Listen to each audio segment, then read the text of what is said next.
Donc, je vais passer la parole au premier de nos conférenciers, Marwan Sheikh Al-Bassatneh. Alors, Marwan a occupé pendant 8 ans un poste de maître de conférence à l'Université d'agronomie en Syrie, dans lequel il a pu pratiquer des expériences d'analyse de données biologiques, environnementales et de botanique. À la suite de ça, il est venu faire un second doctorat, puisqu'il avait un premier doctorat en Syrie, qu'il a soutenu en 2019 à Paris, à Sorbonne Université, en partenariat avec l'Université d'Aix-Marseille, sur le sujet de la diversité taxonomique et phylogénétique en région méditerranéenne, congruence ou divergence, ce qui lui a permis d'acquérir de nouvelles compétences en bioinformatique et en phylogénie, ainsi que sur les analyses des données génétiques. Il va partager avec nous les résultats de ses travaux, d'une partie de ses travaux, à travers une conférence sur un article qu'il avait publié en 2020 dans Botany Letters et qui lui avait valu le prix Jussieu 2020 de notre société. Donc, il va nous présenter la phylogénie des genres de la flore arborée forestière d'Europe méditerranéenne et l'évaluation de sa vulnérabilité. Je me permets de vous présenter mon sujet d'étude qui s'intitule Phylogénie complète calibrée au niveau des genres de la flore arborée forestière de l'Europe méditerranéenne, ainsi qu'une évaluation de sa vulnérabilité. En fait, ce travail a déroulé au sein d'un projet qui s'appelle WOODY, qui a étudié l'Europe méditerranéenne de point de vue phylogénétique et biogéographique. En fait, la communauté forestière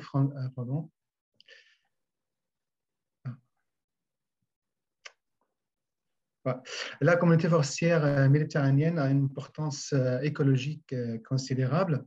Elle rend des services écosystémiques importants et elle joue un rôle crucial dans la conservation de la biodiversité terrestre en fournissant des habitats et des niches écologiques pour une majorité de plantes et d'animaux. Elle se distingue par une biodiversité considérable et par une très forte hétérogénéité topographique et climatique climatique. En fait, mon sujet, alors, ce sera en fait le modèle d'étude, ce sera la flore arborée du bassin méditerranéen.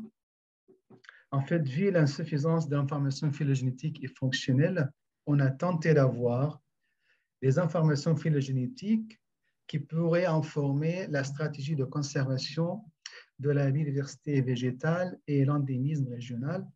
Et en plus, on a essayé de comprendre les facteurs qui affectent la biodiversité phylogénétique. Voilà. Alors, dans ce contexte, je me suis fixé les objectifs suivants. Préciser la phylogénie des groupes d'arbres méditerranéens. Est-ce que les traits fonctionnels sont expliqués par la phylogénie? Et ensuite, c'est de calculer le signe phylogénétique pour les traits et pour les catégories des IUCN. Et après, de répondre à la question, est-ce qu'il y a une congruence entre les mesures de biodiversité phylogénétique et fonctionnelle? Au final, j'ai essayé de répondre à la question, est-ce que les facteurs écologiques affectent les catégories de l'endémisme phylogénétique? Voilà, en fait, je vais commencer par la première question. Juste une seconde. Alors, c'est de préciser la phylogénie des groupes d'arbres méditerranéens. J'ai utilisé l'approche au niveau de genre. Ce qu'on va faire, ce que j'ai fait maintenant, c'est de construire un arbre phylogénétique de 64 genres à partir de 3 marqueurs chloroplastiques. Vous voyez en bas, en fait, c'est la zone de répartition la zone d'étude, en fait. Voilà, en fait, c'est l'Europe méditerranéenne. Avant de commencer les analyses et résultats, juste la question qui se posait, c'est qu'est-ce qu'un arbre dans un bassin méditerranéen? En fait, on s'est mis d'accord pour certains critères principaux, c'est une croissance secondaire, une pérennité, un tronc principal et branche. hauteur totale d'au moins 3 mètres. Vous voyez voilà, la variation des tailles d'arbres entre Populus tremula, Ulmus levis, jusqu'à Cotinus cogigria.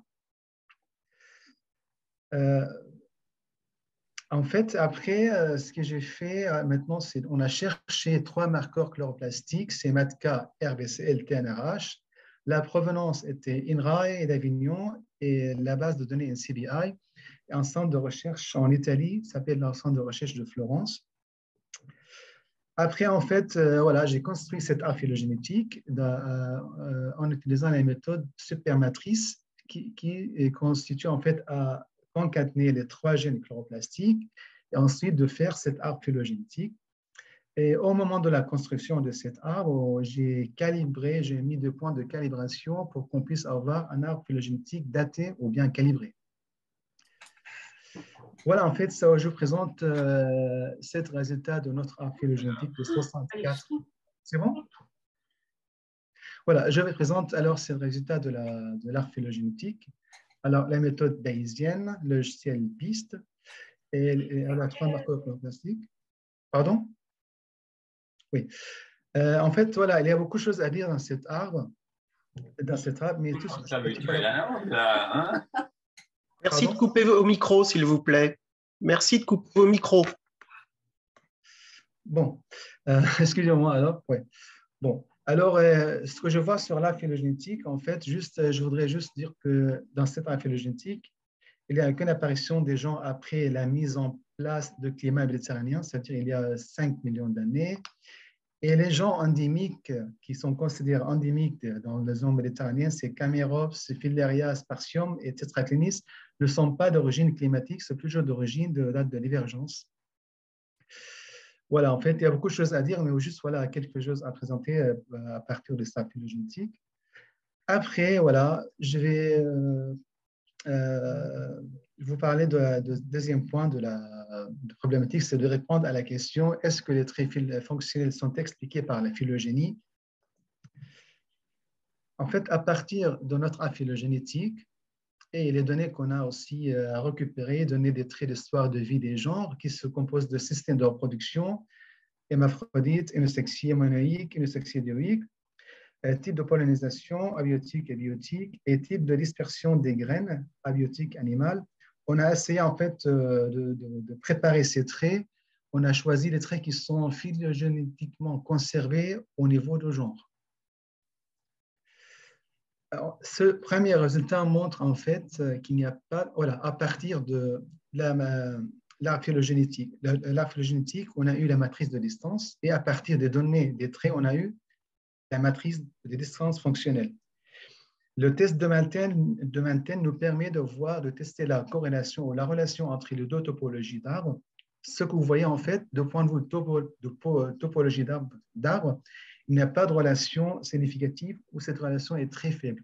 Alors, de point de vue topologique, il n'y a pas une situation satisfaisante entre les 2 arbres phylogénétiques et fonctionnels.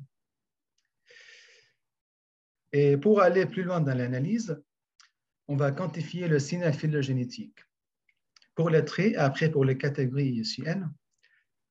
Alors, pour les traits, pourquoi on utilise un signal phylogénétique? Ça sert à quoi en fait? Le signal phylogénétique, en fait, on quantifie pour déterminer la corrélation entre la variation des traits et la parenté phylogénétique des taxons.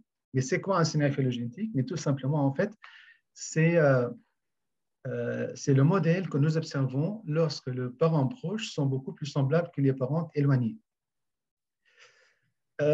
Je vous présente ici, par exemple, un exemple de 3 traits. Vous voyez bien, par exemple, le trait D, il présente un signal phylogénétique élevé, mais voilà. Par contre, le trait C, il présente un signal phylogénétique faible. Comment on le sait? Tout simplement, en fait, c'est le système, c'est la façon de répartition des traits dans la phylogénétique. On voit bien dans le trait D qu'il y a une dispersion regroupée dans la phylogénétique. Par contre, le trait C, cette dispersion, c'est presque aléatoire. Il y a aussi tous les cas intermédiaires dans les 4 traits que vous voyez là. Ça, c'est juste un exemple pour qu'on puisse savoir c'est quoi un signal phylogénétique et ça sert à quoi. Le premier résultat montre, alors cet résultat, ce que j'ai eu à partir de notre arbre phylogénétique et les données fonctionnelles. En fait, ce résultat montre, en fait, il n'y a qu'une empreinte de processus de tri de phylogénétique qui concerne pour le système de reproduction et le mode de pollinisation. Par contre, pour tout ce qui est type de dispersion abiotique et surtout animale, on a remarqué une attribution de dispersion groupée à travers la topologie de la phylogénétique, qui vous voyez à droite. Ça veut dire que ce trait-là est conservé phylogénétiquement. Alors, concernant la signal phylogénétique des catégories IUCN, on a tenté de faire cette analyse. En fait, c'est pour identifier les clades, pour tenter d'identifier des clades qui sont menacées d'extinction. En fait, ce qu'on a vu, en fait, il n'y a pas de signal phylogénétique concernant les espèces vulnérables en danger. Ce qui veut dire, en fait, c'est les causes de la vulnérabilité sont plus dues à des menaces sur l'habitat que sur des clades ou familles particulières de l'arbre phylogénétique. Par contre, il y a un petit signal phylogénétique qui concerne data deficient, les données manquantes. Surtout, en fait, c'est regroupé en rosacée des fois. Ben, peut-être ce sera à cause de comme quoi les taxons de rosacée sont des fois pas faciles à identifier et s'hybrident entre eux. Et c'est pourquoi, en fait, où il y a pas mal de manque des données à cette famille-là, rosacée. On va maintenant parler essayer de répondre à la question, à la question numéro 4. Est-ce qu'il y a une congruence entre les mesures de biodiversité phylogénétique et fonctionnelle? Après que je commence, en fait, je vais faire un petit rappel sur les composantes de la biodiversité. Alors, on a 3 composantes principales de la biodiversité. C'est la biodiversité alpha, c'est la diversité locale au sein des sites. Ça, c'est l'indice classique qu'on connaît tout le monde. Par exemple, c'est la richesse spécifique. Il y a bêta et gamma. Et dans cette présentation, je vais juste parler de la première composante, alpha, parce qu'il n'y aura pas le temps de parler de toutes les composantes. Concernant composante alpha, alors, ce qu'on va faire, à partir de notre liste des 64 gens et notre arbre phylogénétique et le trait aussi qu'on a eu, et avec les données spatiales, c'est la carte de répartition spatiale de grille de 50-50 km qui présente la zone d'étude. On va faire cette analyse-là. En plus, on a cherché les traits climatiques et paléoclimatiques à partir de bases de données WorldClim. C'est un accès libre. En fait, avant d'aborder les analyses et les résultats, je voudrais juste un petit peu, je me permets de montrer l'intérêt crucial de la diversité phylogénétique. Pourquoi on calcule la diversité phylogénétique? Vous voyez, par exemple, il y a 2 communautés ou 2 parcelles qui sont en bas. Ils partagent le même nombre de richesses spécifiques, c'est 6. Mais on va voir si on va appliquer la diversité phylogénétique, est-ce que ça va donner un résultat un peu différent? Par exemple, ici, on a construit l'arbre phylogénétique pour toutes les espèces qui sont là. Après, on va calculer la diversité phylogénétique. Tout simplement, c'est la diversité phylogénétique, c'est le somme des longueurs des branches d'arbres phylogénétiques dans un milieu donné. C'est-à-dire juste, on calcule le longueur des branches des espèces qui sont là. Vous voyez, l'indice, c'est 8,97. Si on calcule la deuxième la même chose pour la deuxième communauté ou deuxième parcelle, on voit que l'indice, ça remonte à 12,22. Ce qui veut dire, en fait, malgré qu'ils ont la même richesse spécifique, mais la parcelle P est beaucoup plus riche que la parcelle A de point de vue de biodiversité. Bon, alors, les procédures de calculer cet indice à partir de notre arbre, de notre cadre de répartition, on peut extraire la matrice de communauté ou le tableau présence-absence et avec notre arbre phylogénétique, on peut calculer l'indice, la diversité phylogénétique qui est en bas, ce qui montre si à droite, en bas, c'est la topologie de l'arbre phylogénétique et à gauche, c'est en fait la valeur de cet indice-là, la valeur de la biodiversité phylogénétique.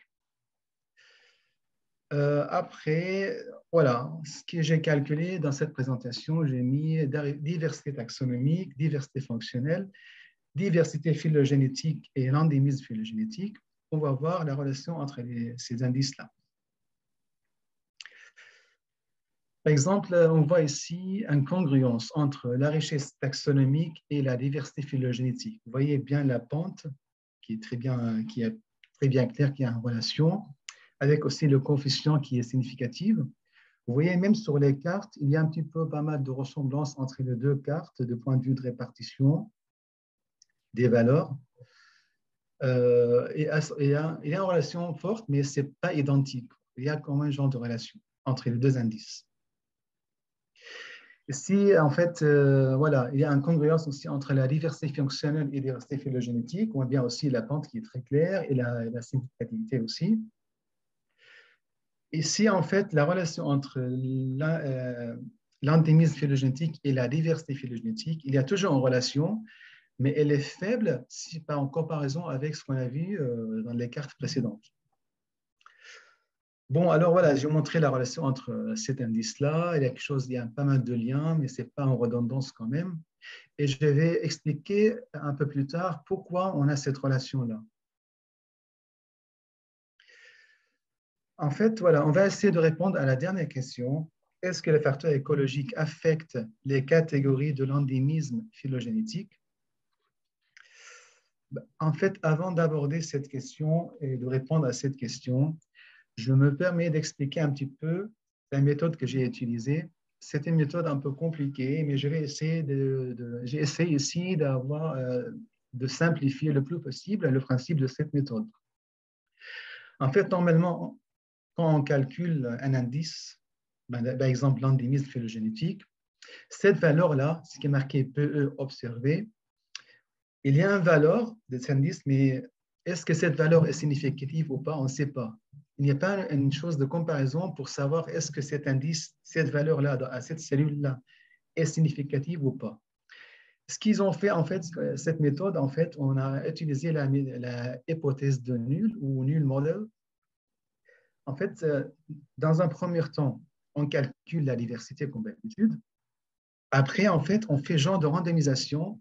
En fait, ce qu'on fait, en fait, ça, c'est dans la programmation, on retire toute la description des espèces de la carte qui sont dans l'arbre phylogénétique. Après, on redistribue de nouveau d'une façon aléatoire aux conditions que chaque cellule va recevoir les mêmes nombres de taxons qu'ils ont eu avant.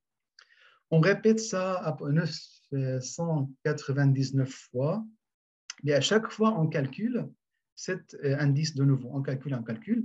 Ouais, finalement, en fait, si vous voyez en bas à gauche, la zone qui est en bleu là, qui présente en fait la valeur de randomisation.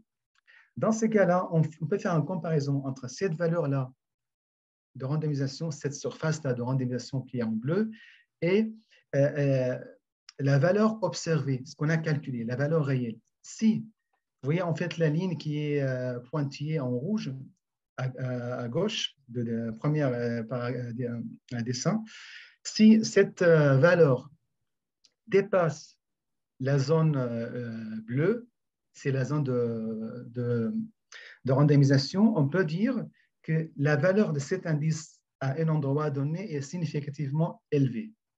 Par contre, le deuxième graphe qui montre si cette valeur observée n'arrive pas à rentrer dans la zone bleue, donc, alors on peut dire que cette valeur-là de l'indice dans un endroit donné est significativement faible.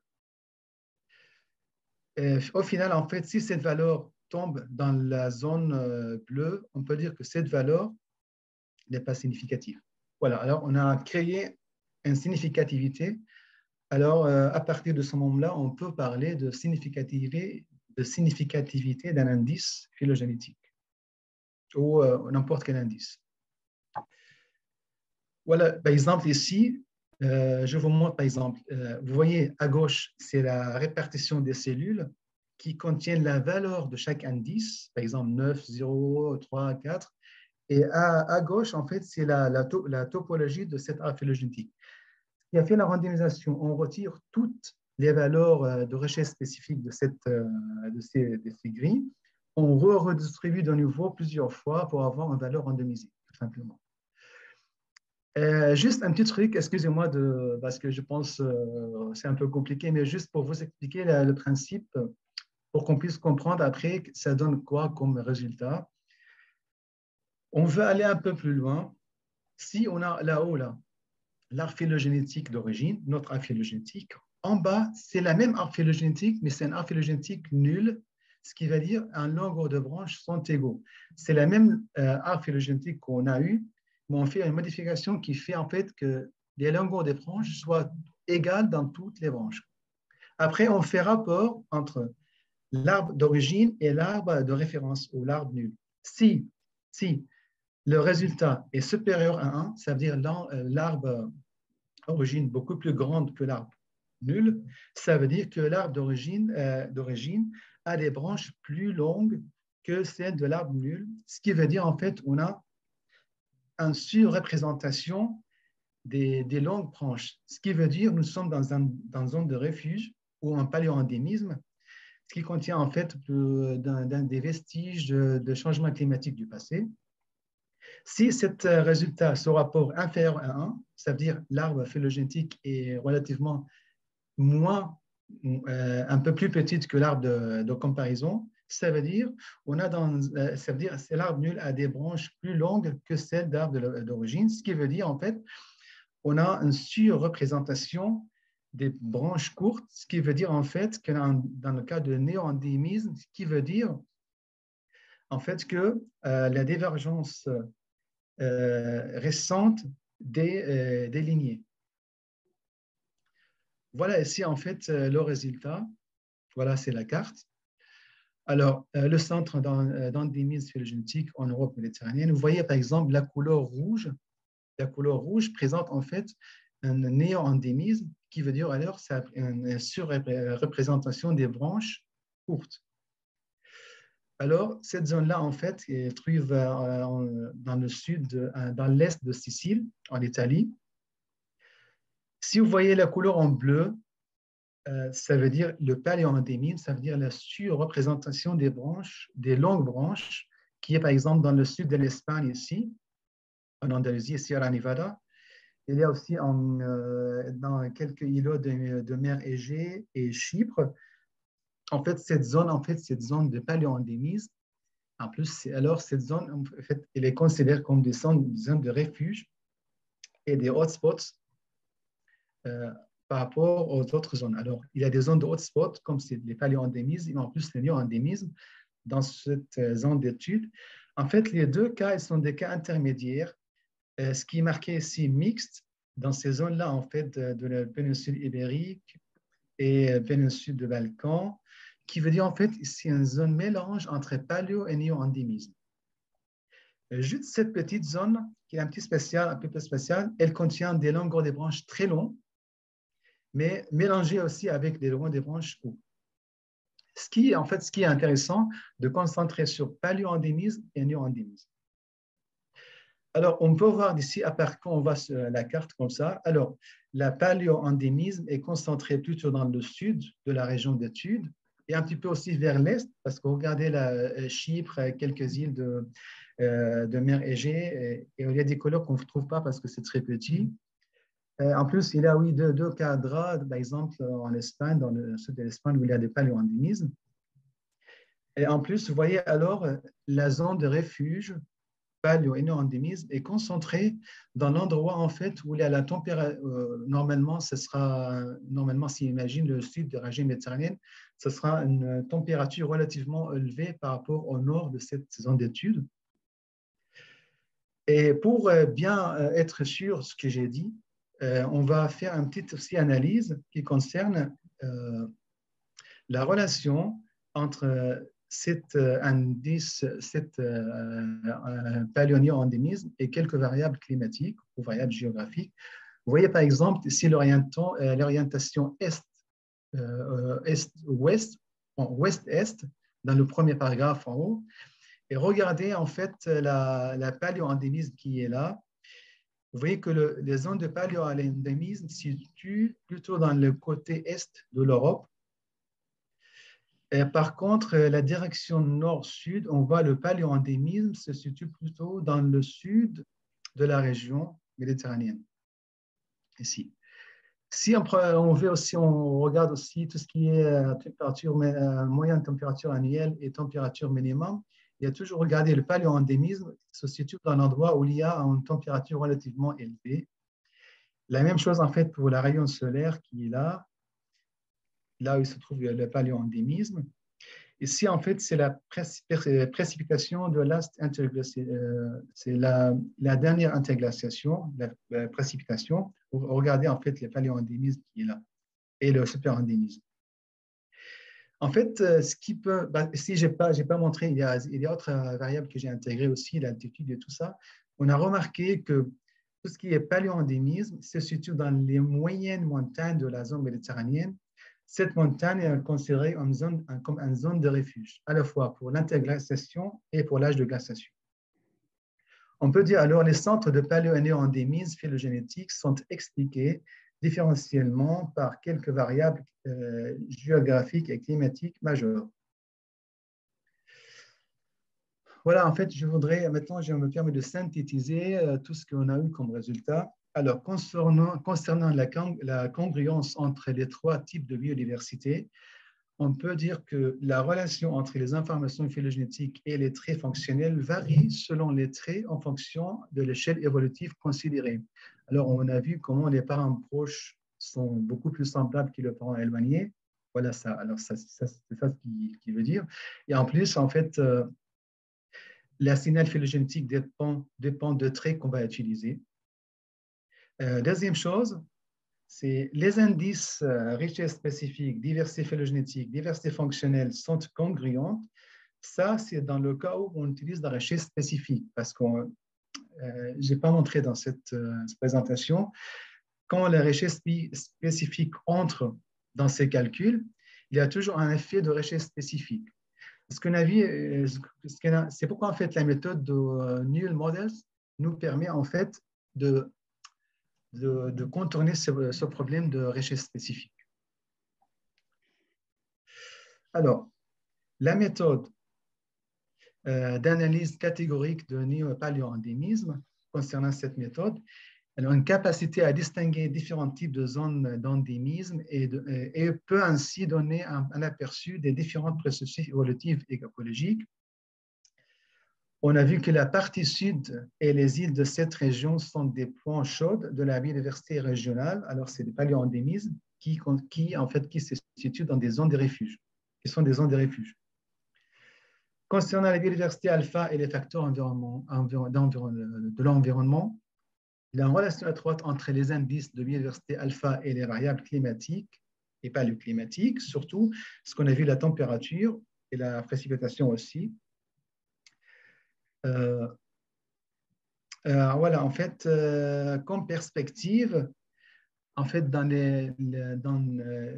les études à l'avenir, il faut penser en fait à utiliser des marqueurs phylogénétiques de plus pour construire la phylogénétique et de travailler au niveau d'espèces plutôt qu'au niveau de genre, pour arriver à un résultat beaucoup plus intéressant.